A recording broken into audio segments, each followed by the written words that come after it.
IPO આવે એટલે ચોક્કસથી અલગ અલગ પ્રશ્ન મનમાં આવે. એક પ્રશ્ન એ આવતો હોય છે કે અપ્લાય તો કરી દીધું છે પરંતુ અલોટમેન્ટ મળશે કે નહીં મળે. એમાં પણ જો આઈપીઓ 50 ગણો 100 ગણો કે 200 ગણો ઓવર સબસ્ક્રાઇબ થઈ જાય ને તો ચોક્કસથી જે લોકો મિનિમમ લોટ માટે અપ્લાય કરતા હોય ને એમને પણ તકલીફ પડતી હોય છે. પરંતુ ખાસ કરીને જો વધારે પડતા લોટ્સ માટે અપ્લાય કરીએ તો શું વધારે ચાન્સ રહે? પરિવારના અલગ અલગ સભ્યો અપ્લાય કરે તો શું વધારે ચાન્સીસ રહે? અલોટમેન્ટ લેવાની અને અલોટમેન્ટ મળવાની શક્યતા ક્યારે વધારે હોય છે? કોને વધારે હોય છે? અને એના માટે કોઈ ટ્રીક છે ખરા? આ બધું જ આજના વિડીયોમાં આપણે સમજવાના છીએ. એટલા માટે થઈને આજનો આ વિડીયો ખાસ તમારા માટે જ છે. આ વિડીયો એકવાર પૂરો જોઈને જોજો.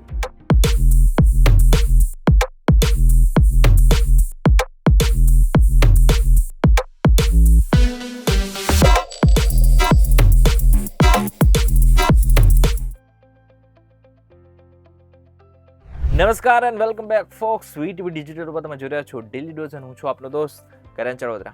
સૌથી પહેલા વાત કરી લે રિટેલ કેટેગરીની. ફોર એક્ઝામ્પલ આઈપીઓના એક લોટ માટે 15,000ની જરૂર છે. હવે તમને એમ થાય છે કે હું 1.5 લાખ લગાવીને 10 લોટ લઈ લઉં અને એનાથી તમને ડાયરેક્ટ ફાયદો થશે ને તમારા જે ચાન્સીસ છે એ 10 ગણા વધી જશે. પરંતુ રિટેલ આઈપીઓમાં એવું નથી હોતું.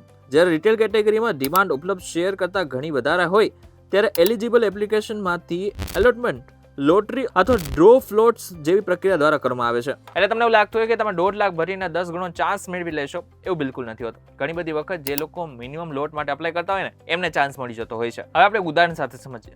એક રિટેલ કેટેગરી અંદર 10 લાખ ઇન્વેસ્ટર અપ્લાય કરે છે, પરંતુ એમાંથી શેર એટલા જ છે કે 1 લાખ ઇન્વેસ્ટરને જ મિનિમમ લોટ મળી શકે છે. તો સિસ્ટમનો ઓબ્જેક્ટિવ એ હોય છે કે એલિજિબલ એપ્લિકેશનમાંથી જરૂરી સંખ્યામાં ઇન્વેસ્ટર્સને અલોટમેન્ટ આપવામાં આવે. એટલે તમે એક એપ્લિકેશનમાં વધુ લોટ્સ માંગ્યા એટલે અલોટમેન્ટની પ્રોબેબિલિટી એ જ પ્રમાણમાં વધે એવું નથી હોતું.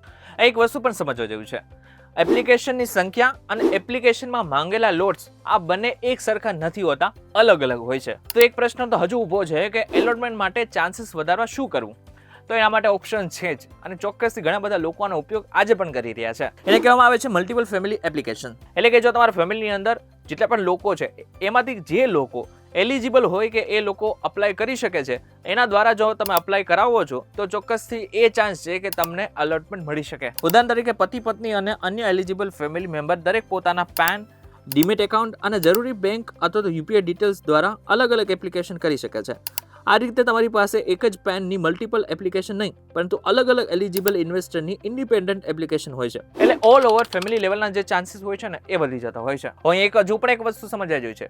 એક જ વ્યક્તિના પેનથી અલગ અલગ એપ્લિકેશન કરવાની બિલકુલ જરૂર નથી. અથવા તો ઘણા બધા લોકો એવું કરતા હોય છે કે એક જ પેનથી ડુપ્લિકેટ અથવા તો મલ્ટિપલ એપ્લિકેશન કરતા હોય છે. આવું જો કરશો તો રિજેક્ટ થવાના જે ચાન્સીસ હોય છે એ વધી જતા હોય છે. એટલે વધારે એપ્લિકેશન નહીં પરંતુ વધારે જેન્યુઅન એલિજિબલ એપ્લિકેન્ટ જરૂરી છે. અને ફેમિલી મેમ્બર્સના નામે એપ્લિકેશન કરો તો રોકાણ ખરેખર તે વ્યક્તિના નામે અને નિયમો અનુસાર જ થવું જોઈએ. બીજું, રિટેલ કે પછી એચએનઆઈ કઈ કેટેગરી બેસ્ટ છે? હવે સૌથી મોટો પ્રશ્ન, જો મારી પાસે વધારે પૈસા હોય તો હું શું એચએનઆઈ કેટેગરીમાં જઈને એલોટમેન્ટના ચાન્સીસ વધારી શકો? તો જવાબ છે વધારે પૈસા લગાવવાથી એલોટમેન્ટના ચાન્સીસ વધારે છે એવું બિલકુલ નથી. રિટેલ અને એચએનઆઈ કેટેગરીમાં એલોટમેન્ટની પ્રક્રિયા અલગ અલગ હોય છે. રિટેલ ઇન્વેસ્ટર માટે મિનિમમ લોટ સાથે એપ્લાય કરવું ઘણી બધી વખત પ્રેક્ટિકલ હોય છે, ખાસ કરીને હેવીલી ઓવર સબસ્ક્રાઇબ આઈપીઓમાં. બીજી તરફ એચએનઆઈ કેટેગરીમાં મોટું કેપિટલ જોઈએ અને એલોટમેન્ટની કેલ્ક્યુલેશન પણ અલગ અલગ રીતે થાય છે. એટલે માત્ર એવું વિચારવું કે રિટેલમાં ચાન્સીસ નથી એટલે વધારે પૈસા નાખીને એચએનઆઈમાં જાઓ અને અલોટમેન્ટ પાકું, આ યોગ્ય સ્ટ્રેટેજી નથી. તમારે પહેલા આઈપીઓની સબસ્ક્રિપ્શન,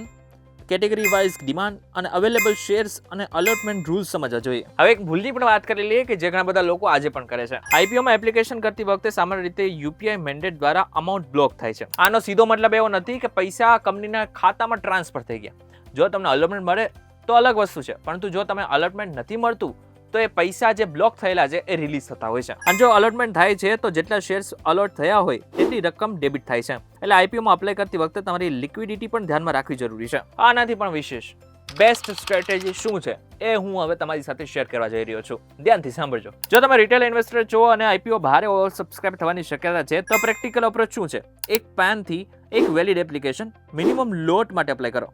પરિવારમાં અન્ય એલિજિબલ મેમ્બર્સ હોય તો તેઓ પોતાના અલગ પેન, ડીમેટ અને બેંક યુપીઆઈ ડિટેલ્સથી ઇન્ડિપેન્ડન્ટ એપ્લિકેશન કરી શકે છે અને માત્ર અલોટમેન્ટની આશામાં પોતાની કેપેસિટી કરતાં વધારે પૈસા એચએનઆઈ કેટેગરીમાં નાખવાની ઉતાવળ ન કરો. ત્યારે કેટલીક માહિતી હતી કે જે મારે તમારી સાથે શેર કરવાની હતી. આવનારા સમયમાં ઘણા બધા આઈપીઓ આવી રહ્યા છે, પૈસા કમાવાનો ચાન્સીસ છે, છોડતા નહીં. પરંતુ હા, એક વસ્તુનું પણ ધ્યાન રાખજો કે આ બધી જ વસ્તુ તમારે આગળના સમયમાં યાદ રાખવાની છે.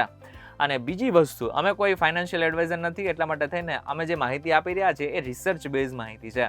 કંઈ પણ વસ્તુ કરતાં, કંઈ પણ ઇન્વેસ્ટમેન્ટ કરતાં પોતાના ફાઇનાન્શિયલ એડવાઇઝરને એક વખત પૂછી લેજો. આ બાદ ઇન્વેસ્ટ કરવાનું વિચારજો. વિડીયો પસંદ આવે તો વિડીયોને લાઈક અને શેર જરૂરથી કરજો તથા આજ ઇન્ફોર્મેટિવ વિડીયોઝ માટે વીટીવી ડિજિટલ સાથે જોડાયેલા રહેજો.